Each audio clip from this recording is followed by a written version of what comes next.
Sound the trumpet.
Workshop 2012 production, Highlights from Baroque Opera.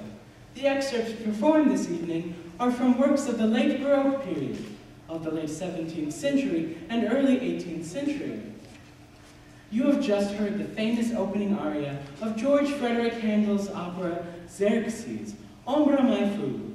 Here, the king Xerxes sits in contemplation by his beloved sycamore tree. Originally, Handel wrote the role of Xerxes for the great castrato Caffarelli. Nowadays, it is performed by either a female mezzo-soprano or a male countertenor. Tonight, you will hear both. Watch closely, as he now sees Romilda, the beautiful daughter of his vassal, Ariadne, and falls in love. Of course, in typical operatic fashion, Romilda is in love with Arsamene, the brother of Xerxes, and Xerxes is engaged to be married to Amastre. Ah, operatic love.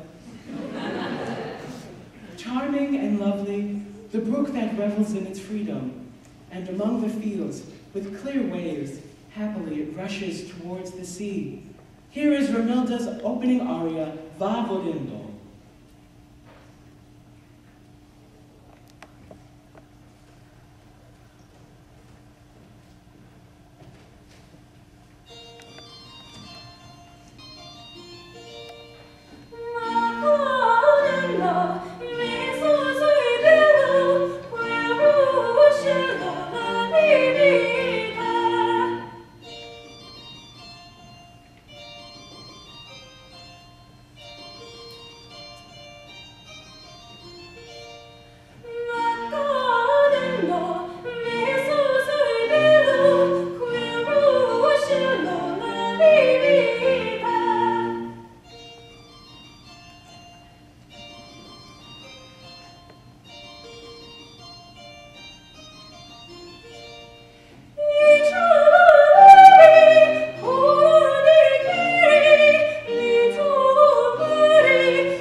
Dido and Aeneas is an opera in 3 acts by British composer Henry Purcell. Based on the 4th book of Virgil's Aeneid, the opera premiered in 1688. The plot centers on Dido, the queen of Carthage in North Africa, and her beloved Aeneas, the famous Trojan War hero, from the area of what is now today's Turkey and Greece. Of all 17th century operas, Dido and Aeneas remains the one that comes closest to our present-day concept of what a musical drama should be, the fine integration of music and text, song and dance, into a single artistic entity. Our excerpt tonight is from Act 3 and takes place at the Carthage harbor. Aeneas' ship is ready to sail. Aeneas intends to establish a new city of Troy. The sorceress and her two witless witches watch with delight and laughter as they speak of their plot, prophesying the death of Elisa, or Dido, and the ruin of Aeneas' ship at sea. An added bonus is the destruction of Carthage. They are joined by a chorus of witches.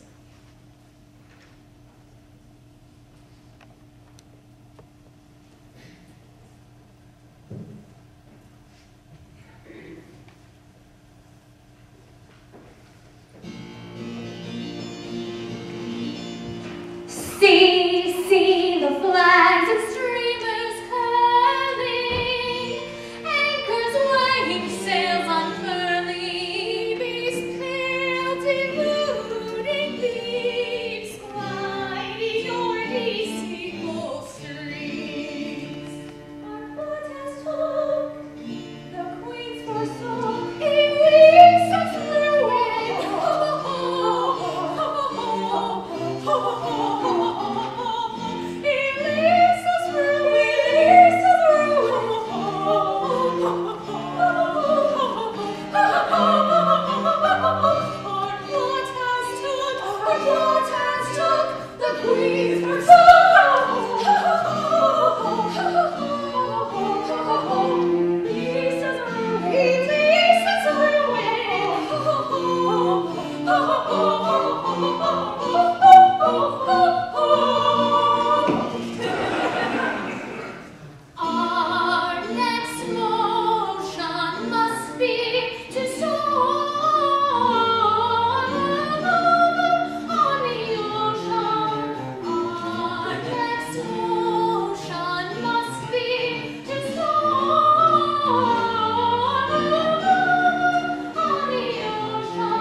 Acis and Galatea is a musical work by George Frederick Handel with an English text by John Gay.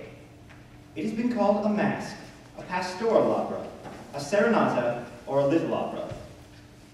First performed in 1718 with scenery and costumes, but no action, Handel developed later versions, including a two-act work in 1739. The music has been called elegant and sensual, melancholy and plaintive, humorous and pastoral. Galatea, a semi-divine nymph, is in love with the shepherd Acis.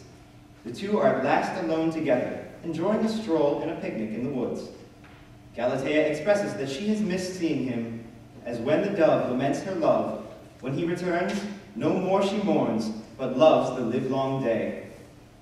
Our shepherd, Acis, loves this beautiful wood nymph, or spirit, and, in our scene, draws her likeness in his sketchbook.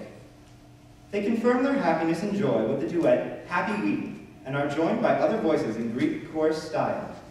We hope you enjoy the closing scene from Act 1 of Acis and Galatea.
is a dramatic opera or semi-opera by Henry Purcell with the words or the libretto by John Dryden.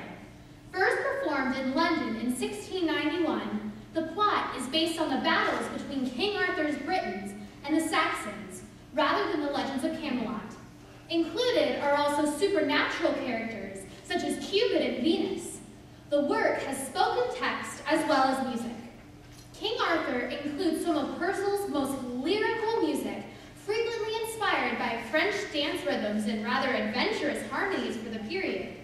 The frost scene of Act 3 has attracted much praise from critics. Edward Dent wrote that the frost scene is one of Purcell's most famous achievements, with its bold contrast of style. We find ourselves in the deep woods where all has been frozen, including the townspeople. Cupid has just awakened the character Cold Genius, who is the spirit of winter, and he reluctantly awakens from his cold slumbers in the aria, "What power art thou, who from below has made me arise?" Cupid, the goddess of love and all things warm, admonishes Cold Genius, singing, "Thou doting fool, what dost thou mean by freezing here?" With her supernatural powers and her warm heart, she defrosts Cold Genius, along with the townspeople. In our scene this evening, and in keeping with the humor and fantasy of the opera, Cupid has a little assistance from some of the items from the modern period. As the townspeople awake, chattering in the song, "See, see, we assemble, thy revels to hold." Is it possible we sense a warm attraction awakening between Cold Genius and Cupid? The frost scene from Purcell's King Arthur.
Arthur's endeavors to recover his fiancée, the blind Cornish princess Emmeline. She has been abducted by his arch-enemy, the Saxon King Oswald of Kent. In our second scene from the opera, we are introduced to Arthur's fiancée, Emmeline, who is on a stroll through the woods with her ladies-in-waiting. Thank you to Mrs. Purcell for her lady-in-waiting portrayal this evening. As they walk, Emmeline sings of England, a land that excels above all others. She sings a heartfelt ode to that fairest isle. Emmeline evokes Venus, the goddess of love, as she sings that England's people shall be renowned for their love. And yes, Arthur is reunited with Emmeline. This is the fairest isle scene from Act 5 of Purcell's King Arthur.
September 5th, 1733, as an intermezzo between his opera Seria il prigionier Superbo, the Proud Prisoner. While the opera Seria was unsuccessful, the intermezzo became highly popular and is now a popular standalone work. In this scene, Pandolfo, an elderly bachelor, is angry with his maid Serpina because she has not brought him his daily dose of chocolate. Serpina, meanwhile, is arrogant enough to think that she is the mistress of the household. After Pandolfo tells her that he is going to find someone to marry, so that some of Serpina's responsibilities will be removed, the maid concocts a scheme with the help of the servant Scapin to convince Pandolfo to marry her. Here, then, is the finale to the first act of Pergolesi's La Serva Padrona.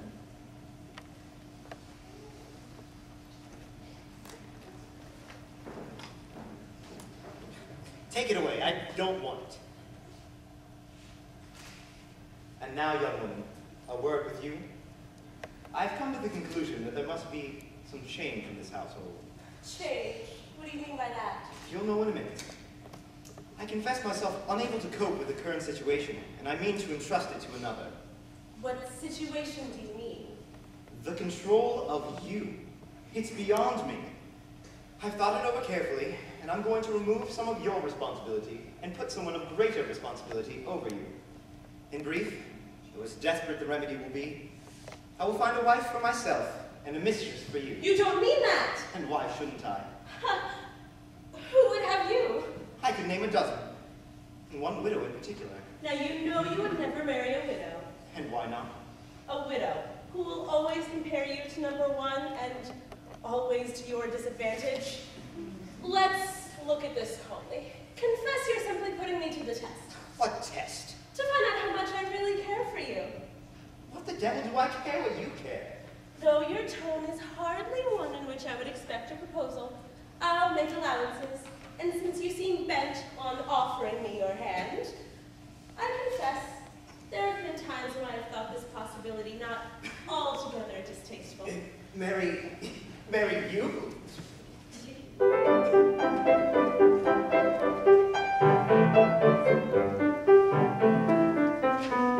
Don't deny it, I'm your chosen, right I know it. Come now, grant me that I'm your chosen bride. What do words but actions speak? What more could a trusty maiden seek? Yes, your protesting doesn't avail. Thank you kindly, I don't marry quite so blindly. Good Lord, marry you are my own accord. Take you to my bed and board. Good Lord, never of my own accord. What, you, never of my own accord.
royal husband.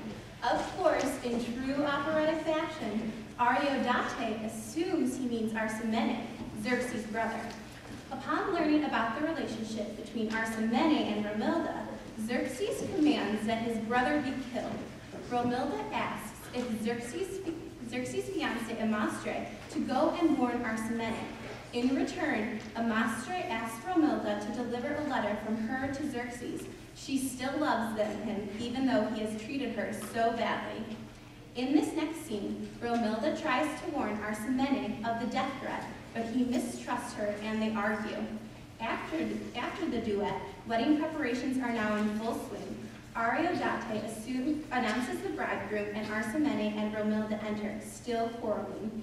He tells them that Xerxes has commanded that they be married. They do this and everyone goes off to celebrate, only in opera.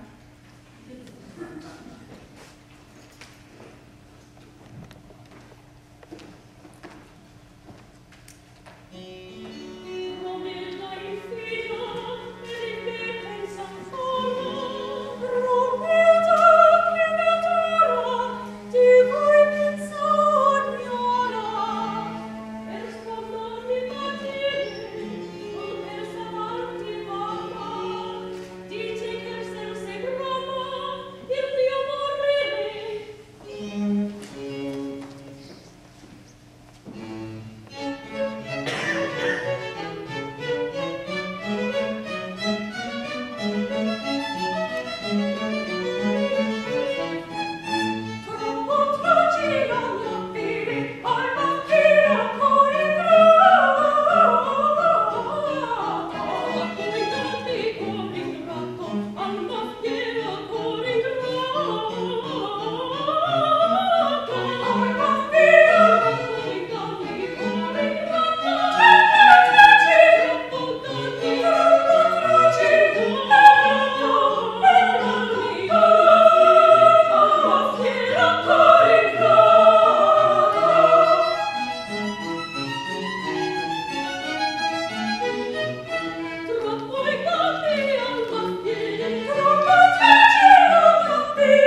e con lo sposo io bene fui pressato quanto marir del fatto.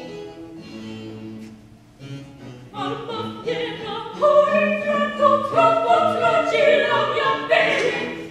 A colmar mi dolore, signor, so che veniste. Ah, che genitore! Romilda, non partite, Ariotote, che dite? e a voi non la mi figlia, per se vuoi mi ne sposa, come mi sposi il re. Se si dipose, A me stesso, escato, e voi veniste per prenderla in consorte. altro non passarti. Romilda, acconsentite,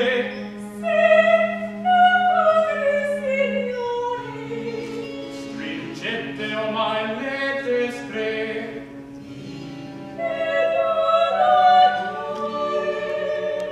Ora corriamo a Sesse per render grazie d'un sin gran onore.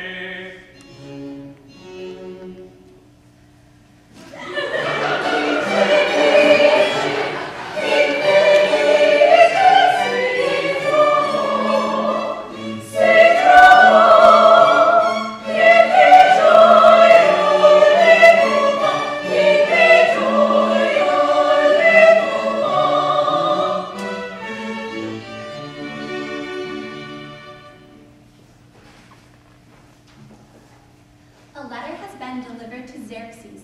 He assumes it is from Romilda, but suddenly discovers the signature belongs to his fiancée, Amastre. Xerxes is now deeply disturbed and calls upon the Furies to spit venom on him. Everyone comes in and tries to calm Xerxes down, but he orders Arsamene to kill Romilda. Amastre asks if Xerxes wants to pierce the heart that repaid true love with treachery.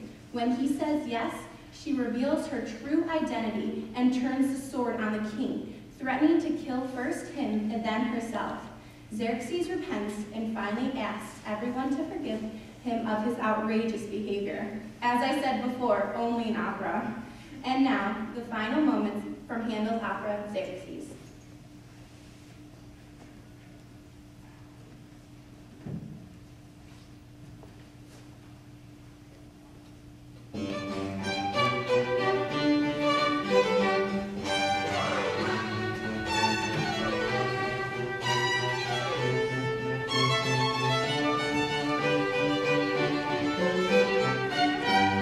Crude, furiate, gloria, bisi, aspirite,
volto tremante